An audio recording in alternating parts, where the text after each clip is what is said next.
وہ کیونکہ تمام معاملات کو اپنے تک رکھتا ہے، اسٹاف کو اہمیت نہیں دیتا، اس کے ساتھ شیئر نہیں کرتا، تو پھر اسٹاف کے اندر بھی ویسی ہی ہیبٹس پیدا ہو جاتی ہیں۔ اس سے نہ صرف مینیجر اسٹاف تعلقات میں گہرائی آتی ہے، یعنی کہ ان کے لنکس بھی اچھے ہوتے ہیں، بلکہ صحیح اور درست فیصلے جو ہیں ان کے حوالے سے بھی ان کے امکانات میں بھی اضافہ ہو جاتا ہے، کیونکہ میں نے آپ کو پہلے بھی بتایا تھا کہ ایک بندے کا ذہن ایک ہوتا ہے، جب کافی سارے لوگ مل جاتے ہیں تو کافی سارے مائنڈز اکٹھے ہو جاتے ہیں، اور پھر ہر بندہ اپنی سمجھ کے مطابق بات کرتا ہے، تو ہو سکتا ہے کہ سربراہ ادارہ وہ ٹرک نہ بیان کر سکے یا وہ بات اس کے ذہن میں نہ آئے جو کسی امپلائی کے ذہن میں آ جائے، تو اچھا ہے ادارے کی بھلائی کے لیے، بہتری کے لیے یہ بہت اچھا ہے۔ اس کے علاوہ ماتحت جو ہیں وہ ماتحت نہیں ہوتے، یعنی ان کو دبا کے نہیں رکھا ہوا ہوتا،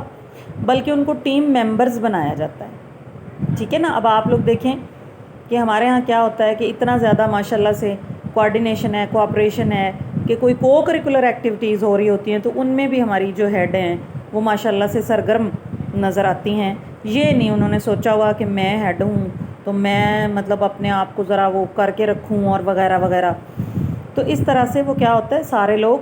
ٹیم ممبرز کی طرح کام کرتے ہیں، کوئی اونچ کوئی نیچ والا معاملہ نہیں ہوتا۔ وہ انتظامی امور سے متعلق فیصلہ سازی میں اپنے اسٹاف کو شریک کرتا ہے، فرد واحد کے طور پر وہ فیصلے نہیں کرتا،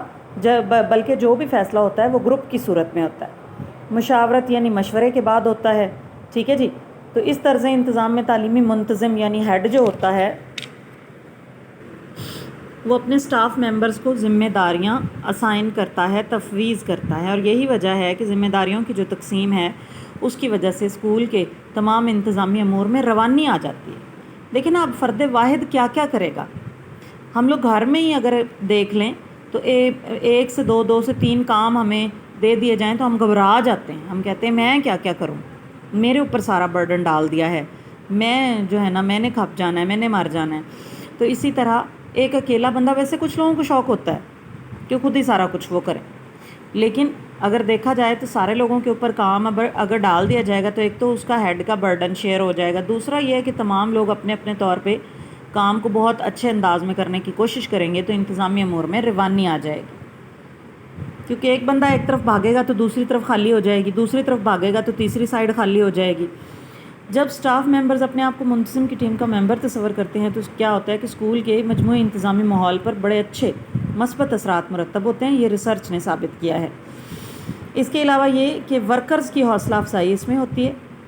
وہ خارجی محرکات کے ذریعے ان میں تدریس کے لیے داخلی تحریک پیدا کرتا ہے۔ خارجی محرکات کیا ہیں جی؟ یعنی اسی طرح ان کو ساتھ ملانا، ان کی حوصلہ افزائی کرنا، ان کو باک اپ کرتے رہنا، اور اسی طرح ان کا مورائل وغیرہ بلند کرتے رہنا، تو یہ چیزیں ہیں جس سے کیا ہوتا ہے کہ اسٹاف میں بھی تدریس کے لیے داخلی طور پر تحریک پیدا ہوتی ہے اور وہ اپنا کام بہت اچھے انداز میں کرتے ہیں۔ اب اس سے ہوتا کیا ہے کہ اسٹوڈنٹس کی تعلیمی کارکردگی بہت اعلیٰ صورت میں ظاہر ہوتی ہے۔ یقیناً جب ٹیچرز اپنی جگہ محنت سے کام کریں گے تو بچے کیوں اچھا رزلٹ نہیں دیں گے۔ جمہوری تعلیمی منتظم اس بات سے آگاہ ہوتا ہے کہ اس کے رفقائے کار صلاحیتوں کے حامل ہیں اور ان صلاحیتوں کو اسکول پروگرامز میں بہتری لانے کے لیے استعمال، بلکہ میں آپ کو ایک بات بتاؤں، ایک بڑے راز کی بات بتاؤں کہ آپ اگر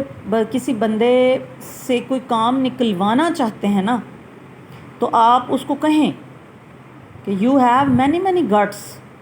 یو ہیو مینی کیپیبلٹیز، آپ کر سکتے ہیں، آپ کو کرنا چاہیے۔ تو یعنی اس قسم کے پازیٹیو جو جیسچرز ہیں یا پازیٹیو جو ویوز ہیں وہ آپ کو دینے چاہیے کہ ایک بندہ اگر کام کرنے کے موڈ میں نہیں بھی ہے یا اس کو لگ رہا ہے کہ میں نہیں کر پاؤں گا تو وہ بھی انتھوزیاسٹک ہو جائے، پرجوش ہو جائے، انرجیٹک ہو جائے اور وہ کہے کہ ہاں بالکل مجھے کہہ دیا ہے تو میں کر کے دکھاؤں گا۔ اور واقعی میں نے ایسے ممبرز دیکھے ہیں کہ جو کسی کام کے حوالے سے تھوڑے پریشان بھی ہو جاتے ہیں کہ یہ کیسے ہوگا، لیکن جب وہ کرنے لگتے ہیں تو ماشاءاللہ وہ بہت بہترین ہو جاتا ہے۔ تو یہ تھوڑا سا ہے اس میں۔ اچھا، اس کے علاوہ اعلیٰ لیول آزادی اظہار رائے کا موقع اس میں ملتا ہے، ٹھیک ہے جی۔ اب کیا ہے کہ جمہوری منتظم اپنے سٹاف میں باہمی احترام، رواداری، مشاورت، مثبت تنقید کے کلچر کو فروغ دیتا ہے۔ وہ ان سے مشاورت کرتا ہے اور ان کی دی گئی تجاویز جو ہے ان کو تعمیری انداز میں لیتا ہے، اس کی بنا پر اپنی انتظامی حکمت عملی کرتا ہے، اور کیا ہوتا ہے کہ اس میں اعلیٰ درجے کی جو اظہار رائے کی آزادی ہے اس کی حوصلہ افزائی کی جاتی ہے۔ اسی آزادی اظہار رائے کے ذریعے فرد کی تخلیقی صلاحیتیں جو ہیں وہ ماحول میں مثبت تبدیلیاں لانے کے لیے استعمال ہوتی ہیں۔ اور اس کے علاوہ جمہوریہ ایڈمنسٹریشن صلاحیتوں کی نشو و نما کے مواقع فراہم کرتی ہے، یعنی ہر فرد کو اللہ تعالیٰ نے کچھ صلاحیتوں سے نوازا ہے۔ اب ایک بندہ کہے کہ بس میں ہی سب کچھ ہوں یا مجھے ہی سب کچھ آتا ہے، تو یہ غلط بات ہے۔ ہر بندے میں ایبیلٹیز ہوتی ہیں، بس صرف ان کو نکھارنے، ان کو نکالنے، ظاہر کرنے کی ایک ٹیکنیک آنی چاہیے، ایک طریقہ کار ہونا چاہیے۔ اچھا، جمہوری ایڈمنسٹریشن باہمی احترام، رواداری، مثبت تنقید اور مشاورت جیسی جمہوری اقدار پر یقین رکھتی ہے۔ یہ اقدار فرد کی صلاحیتوں کی نشو و نما کے لیے بنیادی اہمیت کے حامل ہوتے ہیں۔